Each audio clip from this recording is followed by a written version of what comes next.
पढ़वा देगा, मौलाना नमाज पढ़वा देगा, मौलाना पंजाबी और कुर्ता पायजामा पहनवा देगा, पैंट शर्ट छोड़वा देगा, मौलाना गुटखा सिगरेट छोड़वा देगा। ये पहले बाप तो ये बोलता है कि मौलाना के पास मत जाना, ये तो दीनदार बना देगा, जवानी में बूढ़ा बना देगा, दाढ़ी रखेगा, कोई बेटी नहीं देगा, कोई बेटी नहीं देगा। तो मौलाना के चक्कर में पड़ा। मैं कहता हूँ मौलाना के चक्कर में जो पड़ गया ये समझ लें कि वह उनका बुढ़ापा सेफ हो गया। कोई मौलाना ऐसा दिखा दे जो बुढ़ापे में अपने बाप को की छाती पे चढ़ के बोलता हो कि ब्लैंक चेक पर साइन कर वरना पिस्तौल से गोली मार दूंगा।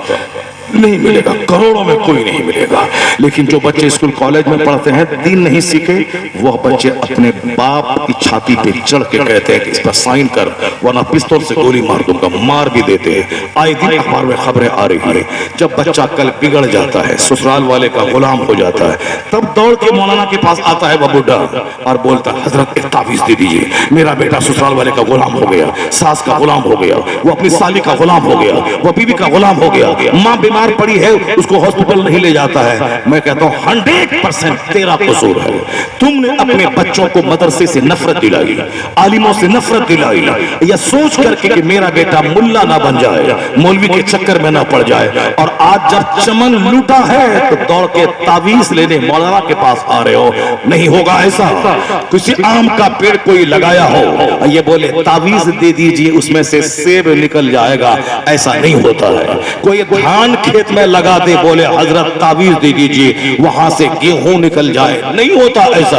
ऐसा नहीं होता इस दुनिया में कि हमने पेड़ लगाया है बेवफाई का, वहां से वफादार फल निकल जाए, नहीं होगा। काश अगर तू अपने बच्चों को बोलता स्कूल में पढ़ 2 घंटा आलिम के पास चला जाए, 1 घंटा आलिम के पास चला जाए। ये आलिम बोलता कि माँ का चेहरा मोहब्बत से देखेगा तो हज मबरूर का अजर मिलेगा, 100 बार देखेगा 100 हज का सवाब मिलेगा, माँ का पांव चूमेगा जन्नत की चौखट के चूमने का लुत्फ मिल जाएगा। बाप जन्नत का दरवाजा है, उसके पेशाने को बोसा दे, जन्नत के दरवाजे को बोसा देने के मुतरादिफ है 100 हज का सवाब मिलेगा। अगर 100 बार तुमने मोहब्बत से माँ बाप का चेहरा देखा, माँ बाप किराए के घर में छोड़ गए, माँ बाप जमीन जगह कुछ नहीं गए, फिर भी उनका एहसान इतना है कि उसने तुझको पाला है। अल्लाह रब्बुल इज्जत ने अपने नाम के साथ कहा अनिश्कुरली वले वालिदैन, मेरा शुक्रिया अदा कर और अपने माँ बाप का शुक्र अदा कर। पैदा करने वाला अल्लाह है, माँ बाप के माध्यम से पैदा किया है, इसीलिए जो माँ बाप का नाफरमान है वो खुदा का नाफरमान, तो माँ बाप को राजी करता है अल्लाह उससे राजी रहता है। ये पाठ तो मदरसे की बच्चों की गुट्टी में पिलाया जाता है, मदरसे में बच्चों की गुट्टी में पिलाया जाता है, और तुमने मदरसे से रोक दिया। अब तेरा बच्चा पक्का दुनियादार, पैसा तुमने पैसा दिया, डॉक्टर बनेगा पैसा कमाएगा, इंजीनियर बनेगा पैसा कमाएगा, मौलाना बनेगा तो क्या कमाएगा, इंजीनियर बन 10 लाख महीना कमाएगा, डॉक्टर बन 50 लाख महीना कमाएगा। तो वो पढ़ाई में पैसा कम पैसा से जोड़ दिया गया, डॉक्टर बनेगा पैसा कमाएगा, इंजीनियर बनेगा पैसा कमाएगा। अब उनका बेटा कमा खा रहा है, वह स्कूल का पैसा मार रहा है, मध्याह्न भोजन का पैसा मार रहा है, वो साहब रिश्वत ले रहा है, वो हराम खा रहा है। ये डॉक्टर मरीजों को लाने के लिए दलाल फिट किए हुआ है, नॉर्मल डिलीवरी को सिजरिंग करवा रहा है, मामूली दवाई से फायदा होता, अब यहाँ पर बड़ी बड़ी रकम ऐंठने के लिए उसको डराया जाता है। ये डॉक्टर है कि जानवर है जो मामूली काश्तकार को जो एक इंजेक्शन से बच्चा पैदा हो जाता उसकी बीवी का, मगर ये डरा दिया कि अगर ऑपरेशन नहीं करवाया तो बच्चा तेरा मर जाएगा और सच्चा भी मर जाएगी, बच्चा भी मर जाएगा। ये डर के मारे जमीन मकान जो थोड़ा बचा था उसको बेच करके डॉक्टर के पांव में पैसे डाला, उसने सिजरिंग कैंची चला दी। लोग कहते हैं ये डॉक्टर है मगर आदमी नहीं है, आदमी नहीं है। कैसे मिलेगा आदमी? तुमने डॉक्टर बनाया है, इंजीनियर बनाया है, आदमी कहाँ बनाया है? डॉक्टर बनेगा पैसा कमाएगा, इंजीनियर बनेगा पैसा कमाएगा, अफसर बनेगा पैसा कमाएगा। जब तुमने पैसे से पढ़ाई को जोड़ दिया तो डॉक्टरों की सूरत में हरामखोर, इंजीनियर की सूरत में हरामखोर, मास्टर की सूरत में हरामखोर, दारोगा की सूरत में हरामखोर, हरामखोरों से सारा मुल्क भर गया। यह जिम्मेदार बात है जिसने अपने बेटों से कहा था कि पढ़ लिख पैसा कमा, पैसा रहेगा सारी दुनिया सजदा करेगी। तुमने पैसा पैसा बताया, अब वो बच्चा तुझसे ही पैसा मांगता है। फला बाप मरा 10 करोड़ छोड़ा, ये बता तुम मेरे लिए कितना छोड़ा है। फला बाप मरा 50 बीघा जमीन छोड़ा, ये बता तुम कितना छोड़ा है। ये फार्मूला तुमने ही सिखाया है। पढ़ने का मतलब पैसा कमाना, पढ़ने का मतलब पैसा कमाना। ये बता दे जानवरों से दुनिया भर गई, डॉक्टरों की सूरत में जानवर, इंजीनियर की सूरत में जानवर, जो माँ बाप को मार के पैसा कमाए, तो दूसरों की जमीन हड़प के पैसा कमाए, तो स्कूल का खतन करके पैसा कमाए। ये इंसान के लिए कलंक है, वो इंसान की सूरत में जानवर है। जानवरों से दुनिया भर गई। मोदी जी कहते हैं पढ़ने लिखने का मकसद है आप पकौड़ा बेचिए और आदमी बन के जिंदा रहिए, ना रेल की पट्टी उखाड़िए, ना अपना रेलवे स्टेशन को जलाइए। पढ़ने का मकसद ये नहीं कि नौकरी नहीं मिली तो हम पोस्ट ऑफिस को जला दें। पढ़ने का मकसद है आदमी बनना, आदमी बन के चप्पल सिए, आदमी बन के पकौड़ा बेचिए। पढ़ने का मकसद है आदमी बनना, और आप नौकरी ले रहे हैं, नौकरी नहीं मिली तो आपने पोस्ट ऑफिस को जला दिया। नहीं है पढ़ने का मकसद। मोदी जी कहते हैं पढ़ने का मकसद आदमी बनिए। अमेरिका के जब बच्चे ड्रग्स के आदी हो गए, वो कहते पढ़ने का मकसद आदमी बनिए। चाइना बोलता पढ़ने का मकसद आदमी बनिए। तो उस दरसगाहों के बच्चे आदमी के बजाय जानवर बन रहे हैं, डीएम की सूरत में जानवर। अभी हमारे जिला का एसपी वो ईडी ने उसके घर पे छापा मारा, कई करोड़ रुपए निकले, अब वो पेंडिंग में चला गया है। एक डीएम के घर में ईडी ने छापा मारा, करोड़ रुपए मिले। डीएम की सूरत में हरामखोर जो गवर्नमेंट के पैसे का गलत इस्तेमाल करता हो। लोग कहते आदमी कहाँ है, इंसान कहाँ है, कहाँ मिलेगा इंसान? इंसान बनाने की फैक्ट्री है ये मदरसा, जहाँ बच्चा पढ़ता है उनकी गुट्टी में पिलाया जाता है और बताया जाता है शराब पीना हराम, जिना करना हराम, सूद खाना हराम, माँ बाप को सताना हराम, अब दूसरों की जमीन पे कासिबाना कब्जा करना हराम, और माँ बाप की खिदमत करना अच्छा, समाज सेवा करना अच्छा। पढ़ने का मकसद शरीफ बनना, नेक बनना, जन्नती बनना, दूसरों को अपने से लाभ पहुंचाना, माँ बाप की सेवा करना, समाज का नाम ऊंचा करना, समाज को अपने से फायदा पहुंचाना। यहाँ घुट्टी में मानवता पिलाई जाती है। मदरसे की चटाई पर पहले दिन से लेकर फजीलत आखिरी क्लास तक में यही बातें बताई जाती है। ऐसे जीना है, ऐसे नहीं जीना है, ये खाना है, वो नहीं खाना है, ऐसे रहना है, वैसे नहीं रहना है। यानी इंसान बनाने की फैक्ट्री है ये मदरसा।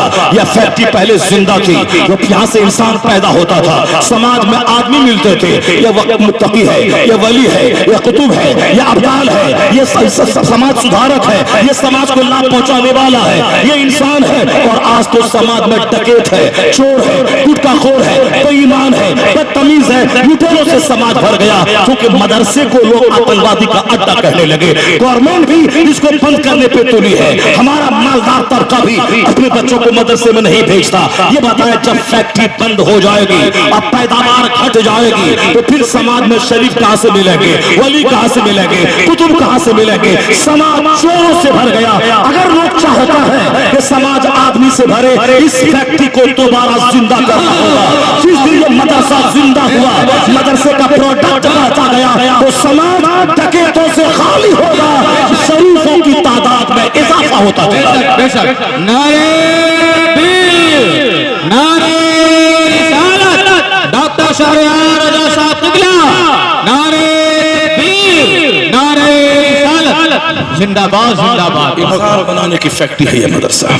लोगों गवर्नमेंट ने भी इसको आतंकवादी का अड्डा करके इसको परेशान कर दिया, और हमारे मालदार लोगों ने भी अपने बच्चों को न भेजकर इन मदरसों के दरवाजे को बंद कर दिया। अब चंद गरीब बच्चे रह गए जो इस मदरसे में पढ़ेंगे, और जो गरीब बच्चे घिसे पिटे खानदान के जब पढ़ेंगे, तो पढ़ने के बाद इन बच्चों को अपना अच्छा घर बनाने, अच्छी गाड़ी खरीदने, अपने वालिद को मजदूरी से निकालने, अपनी माँ को दूसरे के घर में पोछा लगाने से बचाने के लिए बस सारी एनर्जी वही चली जाती है। ये कोई बहुत बड़ा काम नहीं कर पाता है। इसलिए जो लोग जमींदार हैं, जो लोग मालदार हैं, अपने बेटे को डॉक्टर बनाना चाहते हैं, वो अपने बच्चे को डॉक्टर आलिम बनाए। जब वो आलिम बनाएगा, उनको बोल दे कि 50 बीघा जमीन में तुझको मैं दूंगा, और तुमको आलिम बन के फ्री में मस्जिद में इमामत करनी है, पूरे इलाके में दीन का काम करना है। वो ना किसी से डरेगा, ना उस साहब वो डर के मारे हक बात बोलने से रुकेगा। बोलेंगे तो पैसा नहीं देगा, नजराना नहीं देगा, ऐसा नहीं, बल्कि उसको फिक्र नहीं है, 50 बीघा जमीन है, उसकी आमदनी से घर चल जाएगा। अब वह डट के दिन की खिदमत करेगा, इमामत करेगा। फिर ये कोई नहीं बोलेगा कि तुम सही से रहेगा वरना इमामत से निकाल देंगे, वो खुद ही बोलेगा मैं निकल जाऊंगा, तुमको पैसा देता है क्या। तो ज्यादा काम मालदारों के बेटों से होगा, इसलिए हर खाते पीते माँ बाप को चाहिए तो अपने बेटे को 2 दुकान बना के दे दे। रोजी की फिक्र नहीं करी, दुकान से तेरी रोजी चलेगी और तुम दीन की खिदमत करो, हाफिज कुरान बनो। पहले जमाने के मालदार अपने बेटों को हाफिज बनाने पे फख्र करते थे, इसलिए समाज बुराइयों से पाक था। औरंगजेब ने पूरे हिंदुस्तान में 50 साल तक शासन किया। हुकूमत करने के दौरान 6 महीने में पूरा कुरान याद करके वो हाफिज कुरान बन गए। जब आलिमों को सम्मान मिलता है, आलिमों को इज्जत मिलती है, आलिमों को हाथ चूमा जाता है, तब आलिम बनाने का शौक लोगों को पैदा होता है। औरंगजेब ने जब मुल्ला अहमद जीवन की चप्पल सीधी की, उनकी पेशानी को बोसा दिया, तो सारा हिंदुस्तान तमन्ना करता था कि काश मेरा बेटा भी आलिम होता, जो इज्जत इन्हें मिली है मेरे बेटे को मिल जाती है। जब आलिमों को नेग्लेक्ट किया जाता है, जब आलिमों को ट्यूबरलाइज किया जाता है, जब आलिमों को जलील किया जाता है, जब आलिमों को मस्जिद से हटाने की धमकी दी जाती है, जब आलिमों को समाज में बिल्कुल ही नाकारा बना के छोड़ दिया जाता है, तो कोई अच्छा बाप अपने बेटे को आलिम नहीं बनाता है कि मेरे बेटे का हश्र वही होगा जो इनका हो गया। सो अब जुमा के दिन इमामत की, असर से पहले उसको मस्जिद से निकाल दिया, कोई उसका लेखा जोखा नहीं, कोई उसकी फरियाद सुनने वाला नहीं है। ये आलिम को बेसहारा हमने बना के छोड़ दिया।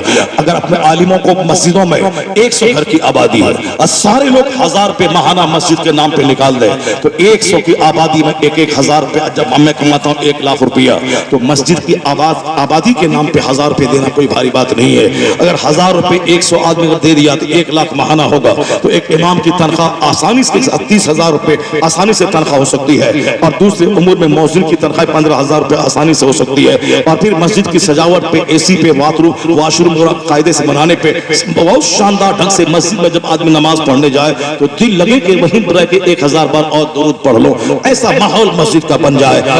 100 की आबादी में 1 लाख रुपए हर महीने आसानी से मस्जिद में आ सकता है। नहीं तो कम से कम 500 रुपए भी देगा तो 50,000 रुपए हो गए। 50,000 में 25,000 इमाम को दे दे, 15,000 रुपए मुअज्जिन को दे दे, बाकी मेंटेनेंस के लिए रख ले, जुमा के दिन आमदनी होती ही रहती है। अगर एक इमाम की तनख्वाह 30,000 रुपए हो गई, मेरे पास 2 बेटा है और सामने एक बेटा इंजीनियर है जो 20,000 कमाता है बेंगलोर में, माँ बाप से अलग थलग, नमाजें छोड़कर ऑफिस वाला बोलता है ठीक से काम कर वरना निकाल देंगे। अब वह दाढ़ी मोछ मुंडा के क्लीन शेव होगा, ऑफिस में काम करता है, कमाता है 25,000 रुपए बेंगलोर में। इन्होंने बीटेक इंजीनियर बनने के बाद, और एक मौलाना है जो 30,000 रुपए मस्जिद में कमाता है, हाथ चूमना अलग से है।